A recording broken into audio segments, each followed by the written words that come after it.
Hello and welcome back to Lorcana Villain. My name is Baker, and today I've got the top 16 deck lists from Lore League. This was a 356 player event that took place over in Italy. I had the pleasure to attend Lore League last year, which was amazing to get to meet their community, meet the organisers behind these events. They all work so hard. They're super passionate about Lorcana, got a really dedicated fan base. Really don't have enough good things to say about Lore League and everyone involved in it. So great to see them with a huge turnout. This event took place on the 20th of September. As I said, 356 players, and the team were kind enough to release a really cool graphic to give us a detailed meta breakdown. So we're going to start off by taking a look at that straight away. So yeah, shout out to whoever put this together. Summer League 25 core constructed. So as I said, 356 players. We have 110 players in that room on Blurple, 77 on Emerald Sapphire, 60 on Amethyst Steel, 59 on Amber Steel, and then 14 Amber Emerald, which I will mention because one of those Amber Emerald decks did make it to top cut. Then a handful of Blue Steel decks, Amethyst Emerald and Ruby Amethyst, and Emerald Steel. Oh, how we have fallen. I mean, just look at this pie chart, mate. Like, we're in others. It's fine. You just have to say that you're fine when you're not really fine, but you just can't get into it because they would never understand. Anyway, great to see a detailed breakdown of the room, and yeah, of the 110 Blurple decks in the room, 8 made it to top 16, 4 Emerald Sapphire decks made it out of 77, 2 Amethyst Steel decks out of 60, 1 Amber Steel deck out of 59, and 1 Amber Emerald out of 14. In the video that I released the other day, looking at 2 events, I was commenting on the lack of Amber Steel that was in the top cut for those 2 events, and here we see 59 players in the room is not insignificant at all, only 1 making it through to top 16, but 77 Emerald Sapphire decks in the room and 4 of them making it to top cut. So has Amber Steel been pushed out of the meta? We will certainly get a better idea of that as we move to this weekend. There's multiple CCQs going on, and then the next weekend will be Bologna and then Milwaukee a couple of weeks after that. So still time for Amber Steel to maybe resurge. But as it stands, not doing particularly great. Not really since Sky won PPG Denver with Amber Steel. But yeah, we've got 1 to talk about today, and yeah, as you can see, the list that we'll be looking at today, nothing really too out of the ordinary. It will be cool to look at a Dogs deck, but nothing that I would call particularly rogue. Most of the deck lists are by and large what you would expect to see. There is one Blurple deck list which is a little bit bizarre. But yeah, I know the drill. When we get to this point in a meta where it's just seeming like the same things over and over again, I know the community can get a little bit fatigued with our current meta game. And coverage videos often start performing a lot worse, so please don't banish the messenger.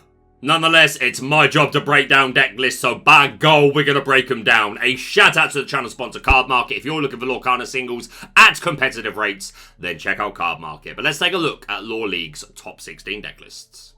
So in first place, we have Luca with some Blurple. It was Blurple versus Emerald Sapphire.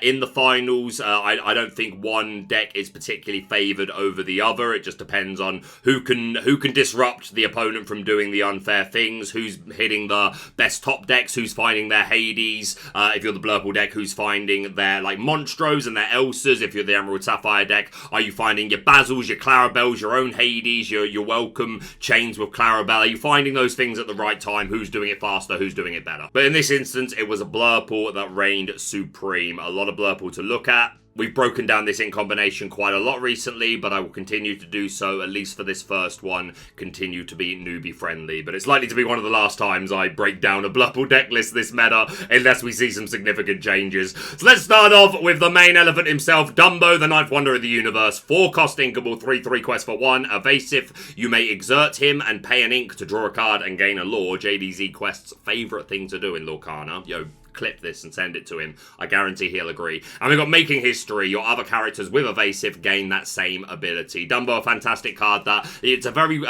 it's an evasive heavy meta. You want to have evasives to do unfair things, be questing or be drawing cards and gaining lore with Dumbo, or at least to be able to answer your opponent's evasives. And quite often it can come down to who saw the most evasives, who was able to stick their evasive long enough to do something unfair. We're in a build a wall meta where people are just playing character after character and not turning them sideways until they're doing something unfair, like playing Elsa to exert a character and then make the first challenge into something noteworthy, or maybe you're shifting Clarabelle and you're singing your welcome, and you don't really turn anything sideways until you're starting to do something unfair, unless you're an aggro deck, and there might be turns 2 and 3 where, depending on your opponent's response, you might be able to get away with a cheeky quest, but by and large, the first few turns of our metagame are quite passive. And if you can set up some evasive characters and get to a point where you've got 5, 6, 7 ink, put down this Dumbo, have enough ink to trigger the Making History ability and turn some evasive characters sideways, be gaining lore, be drawing cards, then yes, our opponent probably gets to start initiating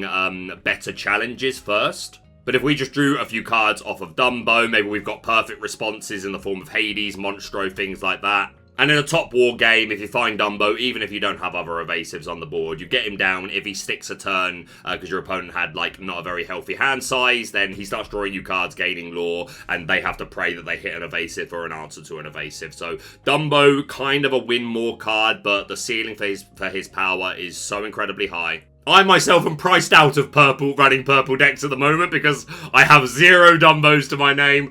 Let's look at the evasive package that goes along with it. Of course, 4 Genie, questing for 2 and drawing a card on play. Elsa's, as I've already mentioned, one of the best cards in the game at the moment, has that evasive keyword, has Rush. 2 Strength can certainly be significant, plus we can boost it up courtesy of something like a Hypnotic Strength or the turn 1 Basil that we might establish on turn 1, ready to put down this Elsa, give support, take out a Dumbo, take out a Genie, and of course the Crystallize ability to be able to exert whatever the opposing character is that's troubled. Maybe they put down their Dumbo, okay, well, I'm going to Elsa and immediately answer it. Maybe you're on the play against Emerald Sapphire and you can get rid of the Clarabelle shift target before they're able to shift. Elsa is just one of the best cards in the game at the moment, as is Hades, one of the best removal pieces in the game. I was focusing on evasives, but that's literally it. It's just Dumbo, Genie, and Elsa, but that is absolutely enough. That's 12 evasive characters right there.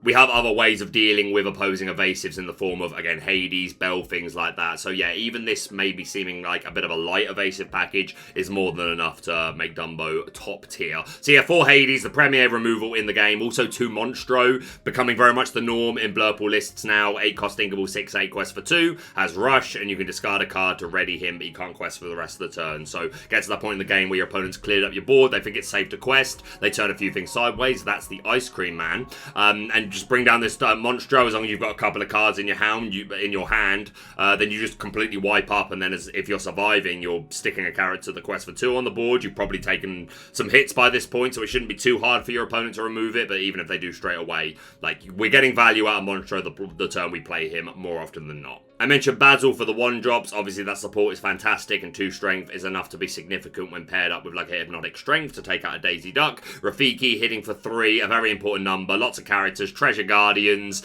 Pete's. 3 cost Clarabelle if it's sideways, lots of things in Amber and Amber Steel like Nala, and of course we can boost it with Hypnotic Strength to be able to hit 5, taking out Daisies, Rhinos, things like that. Of course our turn 2 ramp for Sail and for Tipo. We've got 3 Madam Mim Elephant in here, fantastic to reset some of these come into play abilities like Belle, Hades and Elsa. 7 willpower is super chunky, hard to get round, and this ability to be able to move damage counters from her onto your opponent's character is really good in the aggro matchup. 1 copy of Scrooge McDuck, just a really solid 4-drop that we can play on turn 3, 5/5 questing for 2. And then we're on 4, Develop Your Brain. If we miss that 2-drop ramp, this can help us find it before we get to turn 2 or in the mid to late part of the game. You're just filtering through, finding the key pieces that you need, your Elsas, your Hades, etc. Vision of the future, another way of contributing towards that. 2 copies of Finders Keepers if you can find the time to play it. 1 copy of One Jump Ahead, again just extra ramp. We've now got 9 cards in this deck that we really want to see at least one of by turn 2. And if we turn to Tipo, then on turn 3 we can, along with any other ramping we're doing, we can sing One Jump Ahead and just turbo ramp. So I like the one of 4 copies of Into the Unknown to put an exerted character into their player's inkwell. Again, just another one of the best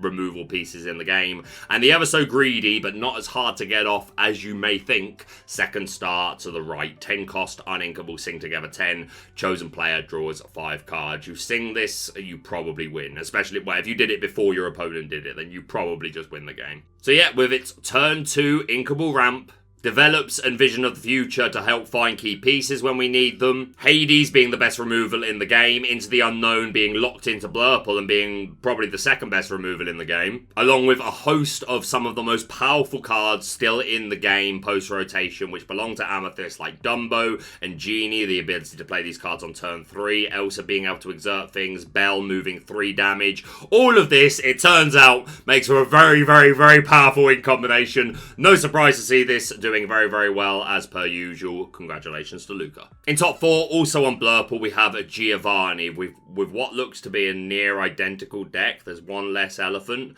so one count has changed here, but by and large, the exact same list. So congratulations to Giovanni. In top 8, we've got Andrea. A few changes here. We're seeing 2 copies of Royal Guard instead of the Rafiki. Rafiki's good for being able to consistently hit 3, but more of a ceiling with Royal Guard if paired with Finders Keepers, which we're only running 1 of. That's another way to get his strength a lot higher, along with just if we're drawing cards courtesy of Dumbo triggers, playing Genies, things like that. So yeah, I think Royal Guard's good. I'm on Rafiki's myself. But I think the guard is fine. We're seeing 3 copies of Iago, Giant Spectral Parrot. Like, this is such a dominating card if your opponent does not have the easy action answers to it, like Hypnotic Strength. People are playing Helping Hand, obviously Fire the Cannons, things like that. So this can be easily removed, but if they don't have that, then this is a formidable stat line with Evasive. So it looks good. We're seeing 1 copy of that Ursula Voice Stealer, who can exert an opposing character on play. And if you did do that, then you can play a song for free of a cop that matches that character's cost or less. I do like the quote-unquote 5th Elsa. I'd probably max out on Into the Unknown if I was going to run this as well. But yeah, I like it. 2 copies of TikTok, 6 cost inkable, 4/7 with Evasive. So filling a very similar purpose to Iago. A bit more expensive, but doesn't have that vanish keyword caveat to be easily removed. So yeah, you're hoping to get a lot of value out of TikTok, and he probably is contributing towards your second star to the right singing, like TikTok and any of these like 4-drops like Snake. Oh, I miss Snake, like Elephant, Iago, Genie, Dumbo. Sounds pretty good to me. We're seeing 1 Elsa, Spirit of Winter in here, which we can, of course, shift on to the 5th Spirit. On play, you exert up to 2 chosen characters, and they can't ready at the start of the next turn. Again, just a great bomb off the top of the deck. Slow the opponent down, and then just quest ahead ourselves, or exert a couple of things down, and then make some favourable challenges. I like at least a 1 of. I like 2 myself, personally. And then the action and song package, pretty much what we'd expect to see. We're seeing no Develop Your Brain and 4 Vision in here. So a little less emphasis on like guaranteeing turn 2 ramp. But in those matches where we do hit the turn 2 ramp, you're going to be more grateful like to have a higher count of Vision in the deck later on. 1 Keepers, 2 second star to the right. Looks good. Congratulations to Andrea. Next up in top 8, we've got, I don't know if it's Alejandro or Alessandro. Probably Alessandro, but shout out to you, my friend. Another Blurple deck, 3 second star to the right. This person is getting this second star to the right off. Like, it's happening. Deal with it. 4 copies of TikTok. I mean, that's a big contributing factor if you're going to play 3 second star to the right. I do like playing a high count of TikTok. Again, it just goes so nicely with your 4-drops to be able to sing this consistently. No Vision of the Future, instead opting for the 3 copies of Develop Your Brain to help us find that turn 2 ramp. Only 2 copies of Rafiki in here, so 6 1-drop characters total, but I think that's fine. Got to find room for these TikToks and a second star to the rights from somewhere. So yeah, this looks really neat and tidy. Congratulations to them. Next up, we've got Luca in top 16. A card we haven't talked about today is Baymax. Shout out to Zenulus. 5 cost inkable, 2/6 quest for 2. When you play this character and whenever he quests, you may remove up to 2 damage from another chosen character of yours. Gain 1 lore for each 1 damage removed this way. If people don't respect this, then this can win games out of nowhere.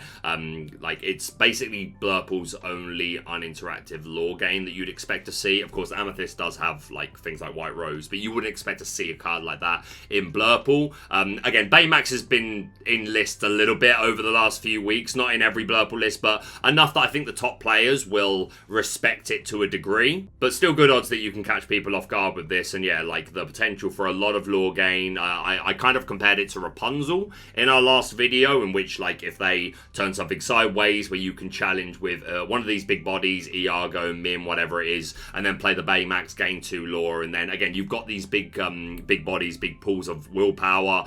Baymax could potentially get this off multiple times. So yeah, I think the inclusion is very solid. 3 TikToks to go with 2 second stars to the right, 1 Elsa, 3 develop your brain, no vision. Looks good. Congratulations to Luca. Next up in top 16, we've got Mateo. We are seeing that one of Ursula Voice Stealer to act as quote-unquote 5th Elsa. 3 copies of Spirit of Winter in here. I like this more than 1. I think 2's a pretty safe spot, but again, like so many, whether it's the Mirror or against Emerald Sapphire, it really can come down to, as long as you both set up like fairly, then it just comes down to who's hitting the best cards off the top of their deck that are having on play impact. Like Hades, like Elsa, and for Clarabelle, like John Silver, Basil, their own Hades, things like that. So I do respect a high account of this. Only 1 second star to the right, no TikTok in here. 3 Iago, but looks solid, looks neat. Congratulations to Mateo. Next up, we've got Hassan playing 2 copies of Ursula Voice Stealer, and again, like, I do like this, right? It often feels so important to hit your Elsa. If you, like, even on the play, if you don't hit your Elsa on the right turn, it feels like you just completely lost your on the play advantage. It's an ability that you want to see it regularly, so I do like the inclusion. I've moved away from it since I spoke to Tiago, and he sort of said, like, maybe there's just better cards that we can be playing, but a lot of people finding success with the Ursula Voice Stealer at the moment. So let me know your thoughts down below if you're a Blurple player or not. I'd love some more discourse on this card specifically that I can, like, kind of take with me into the next couple of weeks of casting that I'm going to be doing. Man, it's going to be an exciting couple of weeks. I'm excited. 2 copies of TikTok, 4 Hades, everything else pretty much following the script. Looks good. Congratulations to them. And our final Blurple list to look at, we've got Mirko. Now, if you listen to the intro, I said there was one Blurple this list that was a little bit off the cuff. And this is indeed that list. Again, it's nothing too OTT, but we are verging on to being a Halfin at this point. We're running a lot of cards. We've got some juicy one-offs. This is a list that I would feel comfortable sending to Frank Carsten. I feel like Frank Carsten would like this list a lot. Now, let's start with the 1-drops. 4 Viki, 1 Royal Guard. This is fine. This is just 9 1-drops, right? And now 5 copies of the 1-drop that you're using really to be offensive. Like, Basil is, the 2 strength is good, meaning that he can challenge, but he's sitting there to be a supporter really for your Elsas, your evasive characters, things like that. So this is just an extra copy of a 1-drop that is good at making challenges. So this makes all the sense to me in the world. We're running 1 copy of Yolana, who's a 3-cost inkable, 2/3 quest for 2. When you play this character, chosen character gets Challenger 2 this turn. Man, do I miss Crab. Now, even this, like, I think is kind of reasonable, right? Like, we've seen some Amethyst Steel decks that are playing Hypnotic Strength, some that are playing Jafar, Aspiring Ruler, who is very similar to this. I think it's actually exactly the same. He's a 3/2 stat line, but other than that, it's the exact same card. So yeah, you run one or the other, and I've seen plenty of lists run a mix of both, right? So if this is just like, okay, some players are running 4 Hypnotic Strength, I'm going to have one of those copies, quote-unquote, be a Yolana. Yes, I can't play it till turn 3, but it's establishing a body, right? I can quest for 2, that can contribute towards singing Into the Unknown, 2nd star to the right. I think this is perfectly reasonable. 1 of Ursula, again, we've talked about her a lot today. If you think of it as just a 5th Elsa, then it makes all the sense in the world. A 1 of TikTok, I would like this to be at least a 2, just because you're running 2nd star to the right. 1 of Finders Keepers, again, I think is kind of reasonable. We're not running any vision here, instead running 2 Develop Your Brain to, again, help us find this turn 2 ramp. A 1 of Donald Duck Focus Flatfoot for that extra ramp. And we're running 1 copy of Anna Icebreaker, 4-cost inkable, 2/3 quest for 2, supports. And when you play this character, chosen opposing character can't ready at the start of their next turn. Now, I do think this is a pretty solid card. That ability to freeze characters is very good. Obviously, it's subject to there actually being an exerted character for you to get value out of this. At the very least, you are sticking a quest for 2 character on board. Again, characters are going to contribute towards 2nd star to the right. I think it's fine. I just wonder if this could have just been a 2nd TikTok. And, like, do we prefer the 1 of Donald to maybe going up to a 3rd Develop Your Brain to find our ramp? I don't know. Overall, all these cards are really solid, and I'm not an Arna hater. I think that's just the one thing that I would probably remove that for the second TikTok, but performed very well for Mirko at Lore League. Again, a big old event, so very interesting to see some of these cards in the counts. Congratulations to them. Alright, going back to second place, welcome back. We've got Luca with some Emerald Sapphire. So this deck benefiting from being able to do extremely unfair things in our format. For a start, it gets to run Hades. 3 copies always seems low to me. I think for the Mirror and against Blurple, which are going to be probably the matchup you're seeing the most, I think you just want a high count of this. But nonetheless, you get to run Hades. You get to run Clarabelle, who's one of the best draw engines in the game. 7 cost inkable, 5/6 quest for 2. Shift 5, and at the end of your turn, if chosen opponent has more cards in their hand than you, then you may draw cards until you have the same number. So this is a deck that's going to prioritize playing out as much of its hand as possible, and then shift Clarabelle on turn 4 or 5, depending on how your ramp went, to hopefully draw 2, 3, 4, 5 cards. If you're able to shift Clarabelle and sing your welcome bad gold, that can get absolutely carried away. And then sure, maybe they had some characters on board and they can instantly respond to this Clarabelle, but you just drew 4 or 5 cards, mate. You've hopefully at this point got instant responses in the form of your Hades, your other big bomb characters like Basil, who bounces a character on play, and whenever he quests, your opponent discards a card at random, and John Silver, who gives Reckless on play and on quest. Getting this Clarabelle on the board feels so important. In my experience, if you don't get at least one Clarabelle trigger, it feels like the whole deck can really fall apart. So we really want to make sure we're hitting this shift. So we've got 4 copies of the 1-drop Clarabelle, which can come in handy with her ability to break an item, some Emerald Chromacons floating around, and 4 copies of the Contented Wallflower, who has a 2/3 stat line, so she can't just be cannonsed. And again, it's nice to set up multiple lines, right? So that if they are able to Strength of a Raging Fire or Elsa one of them, you'd really want to guarantee that you're going to get this shift. Plus, Clarabelle, hopefully, if we've been depleting our hand, is drawing us a card anyway. Other things that are going to deplete our hand are the 4 T-Po. We've got 4 Sail in here as well, because again, we always want to be hitting that turn 2 ramp. And your hand and matchup will determine which one of these you prioritize on turn 2 if you have the option for both. But a lot of the time it's T-Po again, hopefully then enabling a Clarabelle trigger, the 3-drop. And the 2-cost character can contribute towards singing our songs. And then, yeah, to finish talking about the unfair things this deck can do, we have 4 copies of Under the Sea. 8-cost uninkable, sing together 8, puts all opposing characters with 2 strength or less at the bottom of their deck in any order. This is already so much of our meta, but we also have 3 copies of Heads Held High, which removes up to 3 damage from any number of chosen characters, so you can pop Illusion straight away, courtesy of that Vanish keyword, and then all opposing characters get -3 strength this turn, meaning your character has to have at least 6 strength to evade the Heads Held High Under the Sea combo, which is basically nothing that we play. I lied. Monstro evades it. And probably something else that I'm forgetting at the moment, but nonetheless, this is just going to sweep away the entire opposing board. We've also got 1 copy of Bend to My Will to make our opponent discard all cards in their hand. If we're giving them cards courtesy of things like Donald Duck Perfect Gentleman, who lets each player draw a card at the beginning of your turn, this is good for us. We're depleting our hand, right? So we want to find those combo pieces. We want to find that Clarabelle, want to find that vision to dig towards whatever it is that you're welcome. So we absolutely want to draw more cards. The more cards they draw, then we draw more cards off of our Clarabelle. And if we're just going to if we're just going to play Bend to My Will, then we don't really care how many cards they're drawing anyway. So this can be really good, particularly in the Mirror. And again, against Blurple, if they want to try a second star to the right. We're also seeing 3 copies of Baymax in here. 6 cost uninkable, 5/5 quest for 2. Universal shift, so he can shift onto anything for a cost of 4. And when you play him, if you shifted, you may remove all damage from him. That happens rarely in my experience, because you're normally shifting onto a Bobby or a T-Po, something like that. This is here for aggro, really, against Amethyst Steel. It's nice to be able to put this down from turn 4 and start hitting bodies, hitting daisies, or even just be questing high in very early on. Also, 6 cost is good going along with your T-Po or one of your 3-drops to be able to sing your Under the Sea. I do wonder if we will start to see less Baymax with Amber Steel not performing too well recently. I wonder if Emerald Sapphire decks that are playing this for that matchup will remove copies. They might not though, right? Because it might have been these Baymaxes that are keeping those Amber Steel players at bay, because there was still a lot in the room, just not many made it to top cut. So yeah, it's going to be interesting to see like what the thoughts are on Baymax from Emerald Sapphire Emerald Sapphire players over the next couple of weeks.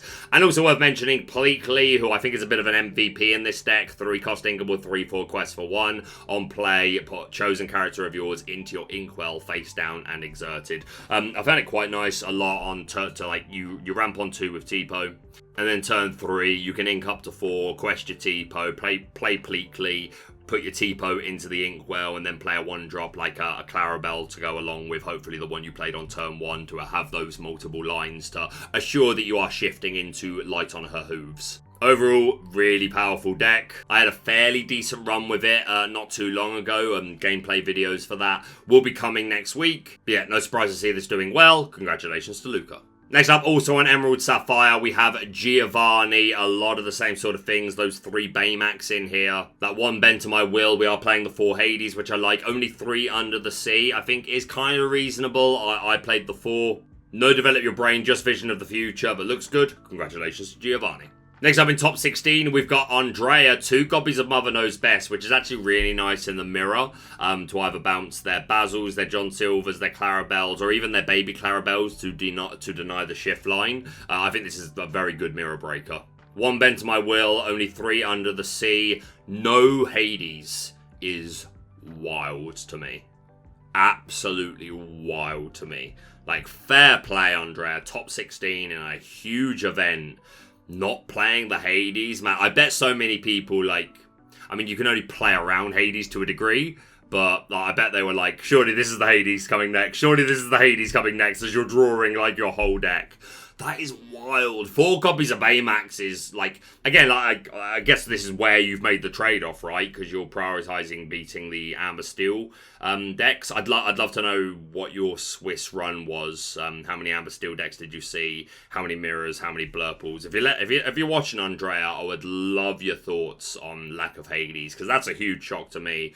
Other than that, everything else looking pretty standard. So yeah, I'd love to hear from you, Andrea. Comment below if you're watching, but congratulations to you. Next up, we've got Danielle. I don't know if I'm saying that name right, but shout out to you. Very cookie cutter looking list. 1 Bend to My Will. We've got the 4 Hades. We've got our big bombs. 3 copies of Baymax. Man, these Amber Steel players didn't stand a chance at this event. Amber Steel is very popular in Italy. Like, well, Steel Song was, and I'm assuming Amber Steel is still like a very popular deck there. I mean, it was a lot of the room. 1 copy of Stop Chaos in its tracks, which we see every now and again in Emerald Sapphire. 8-cost Inkable, sing together 8. Return up to 2 chosen characters with 3 strength or less each to their player's hand. Lots of characters that you're gonna like, decks that you're going to annoy with this, like lots for Blurple, Amber Steel, Amethyst Steel. Yeah, this can absolutely run riot again in those matchups. So yeah, it looks good. Congratulations to you. Alright, next up in top 8, we have our one and only Amber Emerald Dogs deck. Where my dogs at? Where my dogs at? Where my dogs at?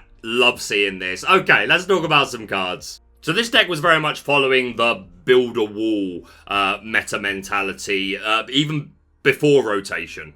We want to set up a wide board, not just because we want to find the right turn to turn sideways, but we've got characters here that really benefit from you having said wide board. Let's start off with Tramp, Street Smart Dog, who's a 7-cost Inkable, 2/6 quest for 2. For each character you have in play, you pay 1 ink less to play this character. So you could hypothetically play this from turn 4 if you curved played a character on turns 1, 2, and 3, and they've all stuck. So that's pretty cool, but if you build up an even bigger board, you could be playing 1, 2, or even nothing for this Tramp. And when you play him, you draw a card for each other character you have in play, then choose and discard that many cards. So you're not gaining any sort of card advantage, but you are hopefully completely tailoring your hand. Even if you played him on curve, drawing 3, discarding 3 is a great dig to help us find the right pieces, and perhaps we're drawing even more cards. Not to mention, because we're throwing a lot of cards into the discard, that's going to benefit a card like Lady Miss Park Avenue. 5 cost uninkable, 4/4 quest for 2.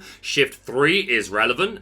When you play this character, you may return up to 2 character cards with cost 2 or less each from your discard to your hand. So these early aggro characters that we played that we'll talk about in a moment, just reset them back to our hand. Again, you're probably not inking particularly high in this deck. You probably do cap at 5. But again, after playing a Lady, being able to play like 3, 4, 5 characters, like in a world without Be Prepared... Sorry. In a world without Be Prepared or Sisu, like, I'm surprised that this deck isn't thriving more, to be honest. Again, Under the Sea, this deck definitely doesn't want to see. Pun intended.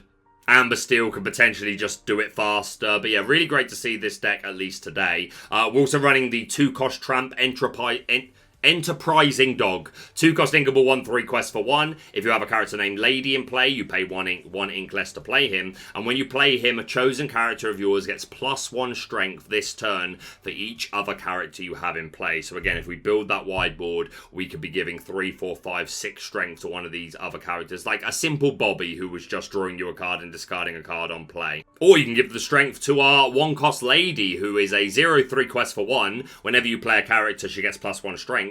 But while she has 3 strength or more, she quests for 2 more. So that's, if you don't want to make a challenge, you could raise her strength to make a quest and get that use out of it. We've got Chip down here, 3 cost inkable, 3/3 quests for 1. On play, chosen character gets +1 lore this turn. Yo, I've been dreaming about Darling Deer for ages. Who knew that it was Chip Friend indeed, being a slightly cheaper card. But yeah, once you've got value from this, like, you don't care too much about if you're questing with Chip. Like, I mean, you will, but like, he's a perfect card to work with this Tramp to make a nice challenge. We've also got Dale, 3 cost inkable, 3/4 quest for 2. He enters play exerted unless you have a character named Chip in play. Now, we've seen these sort of characters played before, even if they always enter exerted, because the stat line's good enough. They quest for 2. If our opponent does challenge us before we get to quest, then probably we're hopefully making a trade. But in this deck, the potential to like not have to play this already exerted is very, very cool, because this is a great stat line for a 3-cost inkable character. And we've also got 2 copies of Dale, Mischievous Ranger. 4-cost inkable, 3/4 quest for 1. When you play this character, you may put the top 3 cards of your deck into your discard to give chosen character -3 strength into the start of your next turn. So this could allow you to make a nice challenge and not be taken out in return, but it's also just fueling our discard, right? So that our ladies are live. We want lots of these 1 or 2 cost characters in the discard, so we have options of what we're getting back with Lady, right? If we need just the high questing characters, we can get them. Maybe we can get back the Tramp if we really need to make a nice challenge, or a Bonsai for that reason, or even the Go-Go Tamago for more passive lore gain. So yeah, lots of spice here. Obviously the ladies to cheat in these 2-cost characters, and all these ladies are shift targets for Miss Park Avenue. 2 copies of Sven to ready a character on play, so keep one of our characters safe, or ready up that opposing Tiana to make a challenge and get that out of the way. 3 copies of Tramp Dapper Rascal, who's a 6-cost inkable, 2/8 quest for 2, shift 4, and during an opponent's turn, whenever one of your characters is banished, you may draw a card. This can be a really terrifying draw engine. Like, in a world without Brawl, Tramp should absolutely shine. 1 copy of Invited to the Ball, reveal the top 2 cards of your deck and put the characters into your hand. We're not running a lot of cards that aren't characters, so you should be hitting and drawing 2 cards essentially more often than not. And 3 copies of that Emerald Chromacon during opponents' turns. Whenever one of your characters is banished, return chosen character to their player's hand. This can trigger multiple times in a turn, even if you've just got 1 down. And if you've got multiple down, then that's going to be very annoying. Again, this is basically the main item that your 1-drop Clarabelles can actually get some value from her ability. But overall, really solid looking list. So why have we not been seeing this before today? Is this a fluke? Is this a one-off? I have heard some players talking about dogs with a bit more respect than I thought we were giving them this set. You know, no offense. But yeah, heard Zanzayed talking about it and a couple of other notable players. So yeah, let me know your thoughts on dogs down below. Is this a contender as we move into our CCQs and DLCs over the next few weeks? Let me know down below. Nonetheless, congratulations to Dimitri. In top 8, we got the first of 2 Amethyst Steel deck lists. If you're new to the game, straight away I'm just going to recommend that you go check out the recent interview with Tiago. We talked in depth about Amethyst Steel, and that's a player who's been having a lot of success with the ink combination. Great to see the Yzmas are here again. 4-cost inkable, 3/3 quest for 2. Exert, if you have fewer than 3 cards in your hand, draw until you have 3. You're also running 4 docks, who lets you discard your hand and draw 2 cards on play. So we're very much an aggressive, play your hand out as much as you can, and then benefit and profit from these docks and these Yzmas. We've got the purple cards that we've spoken about that we know to be powerful, like Elsa, Genie, Belle, Dumbo. We're also seeing 3 White Rose in here for passive lore gain, 3 Skater Mim to give that challenger 1 and could really be a great map fixer, 4 Diablo, just a really safe quester, and again, characters matter for getting up the strength of our Strength of a Raging Fire. One of the best removal pieces in the game. We've got 2 Elephants, 3 Jafar Aspiring Rulers to go with those Hypnotic Strength just as a nice map fixer, but Jafar obviously establishes a body, and we're even seeing 2 copies of the Royal Vizier, who's a 2-cost inkable 3/2 quest for 1, and gets evasive during your turn. As I said earlier, like, it's an evasive heavy format. You want the answers to opposing Dumbos and Genies, but if you're running Dumbos, anything that gets evasive, even if it's just during your turn, is going to synergize really nicely with it. 3 copies of Calhoun, great stats. 4 copies of Cobra for that passive lore gain, and discarding a card kind of plays into what this deck wants to do anyway. Deplete your hand and then play Dock and benefit from Yzma. And 2 copies of Happy, who has evasive during your turn. Hits for 2, you can boost him with Strength for Jafar to take out most evasives in the game, and again, synergy with Dumbo. And of course, Genie Satisfied Dragon, one of the best cards in the game at the moment for dealing with evasives. 3 cost, 3/4 stat line with evasive during your turn. Looks super solid. No like illusion kit in here, no Raja, no Treasure Guardian, no Royal Guard, but this looks really solid. Congratulations to Eduardo. And our final Amethyst Steel deck list, we've got Aldo here. Once again, no illusion package, bar the Giant Cobra, who's obviously always going to be here for that passive lore gain. Instead, we're playing 3 copies of Dolores Madrigal. 4-cost inkable, 3/3 quest for 2. On play, if an opponent has an exerted character in play, you may draw a card. I actually prefer Treasure Guardian because your opponent having an exerted character is, like, really not guaranteed. If you're playing this, like, not on curve, I think there are greater odds that you wait for a point in the game where it's always going to be live. But I think playing this on curve, it's not guaranteed. Maybe against aggro, but even Amber Steel decks sometimes don't turn anything sideways until they get the Tiana plus Pluto. Yeah, personally, I prefer the Treasure Guardian, but this can fill a very similar purpose. And questing for 2 is good. 4 Yzma, you love to see it. Going for a split of 3 Jafar Aspiring Ruler and just 1 Hypnotic Strength.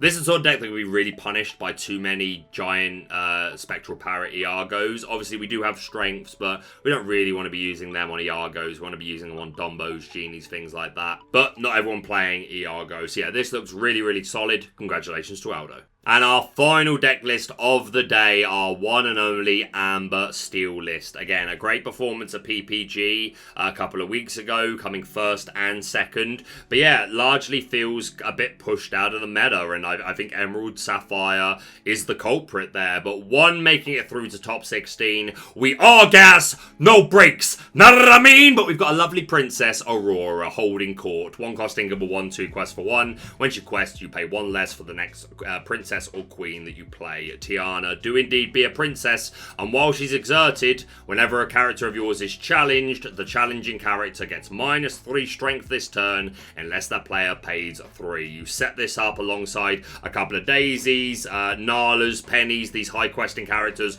Put down a Pluto as well.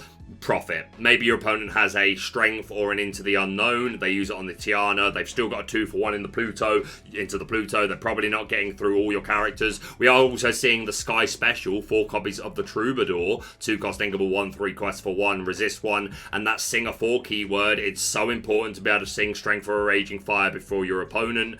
This is a nice way on the draw of being able to do just that. Plus, we don't want a lot of our 3-cost characters to be singing Strength. Pete is perfectly reasonable, but other than that, we would much rather be questing. We'll do it if we need to, but yeah, Troubadour is a great character. Just really establish that singer character. So it looks good. We got the high questers here like Nala, Mulan Defying characters, the Rhino Shift package, Sven to keep our characters safe or to ready the opposing Tiana in the mirror match, Fire the Cannons, which is so good for knocking off opposing Auroras, Rhinos. Rafiki's, Royal Guards, 1-drop Clarabelle, the Basil, so many targets where an on the draw Fire the Cannons is going to feel really, really good. So, yeah. Amber Steel, it's still a very powerful deck, but how much of it are we going to see over the next couple of weekends? Let me know down below. Nonetheless, a huge congratulations to David. And that is it. I want to give a huge thank you to both Wep and the wonderful Wizard of Lorcana Wonderland. Shout out to both of them who both sent me the deck lists for this event. I was keen to cover it because I am leaving tomorrow to go to Cardiff. We've got the setup and the tech and stuff on Friday, and then yeah, it is a CCQ, which I'm so excited for. It's going to be great to jump back into the box. I'm going to be there along with Kim and Spessy. It's going to be amazing to get back into the booth with Spessy in particular, and of course, great to work with Kim. I got to work with Kim a little bit over in America. But this will be a fantastic stage. It's going to be on the Disney Lorcana Twitch channel. So, yeah, watch out for that. And then, yeah, basically my plan is I will get back from Cardiff on Monday. My plan is on that day to, depending on how much info and data is out there, to do I'll do the coverage for Cardiff. I'm going to be easy. I will definitely be able to get the top 16 deck list for that because I'm actually going to be there. There are 2 other CCQs happening over the weekend, so I will try and get info for them as well. But at the very least, I'm looking to release the Cardiff deck coverage on Monday night because also Monday night, very late for me, I am doing a group podcast. I've got 3 people coming onto the channel to do some predictions for DLC Bologna, 3 people from America. And then as we approach DLC Milwaukee, I will get 3 people from the EU to come on to predict what they think the Milwaukee metagame will look like.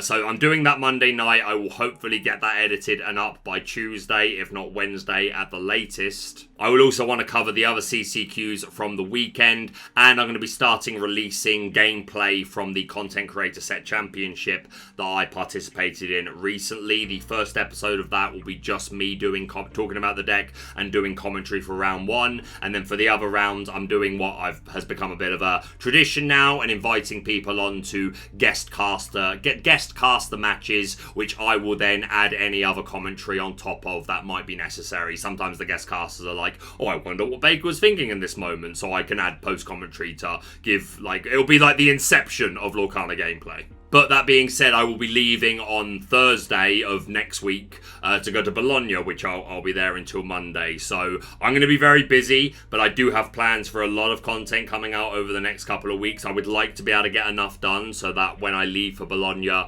stuff is uploaded and ready to release over a schedule and you can have a steady drip of content. We'll see how it goes. Either way, there'll be a lot of content over the next few weeks. And yeah, super excited for Cardiff, super excited for Bologna and Milwaukee. Let's have it. But that's it from me for now. Thank you so much for watching. If you're brand new to the channel, please subscribe for all things Lorcana. Hit that like button to show your support, and we'll see you soon.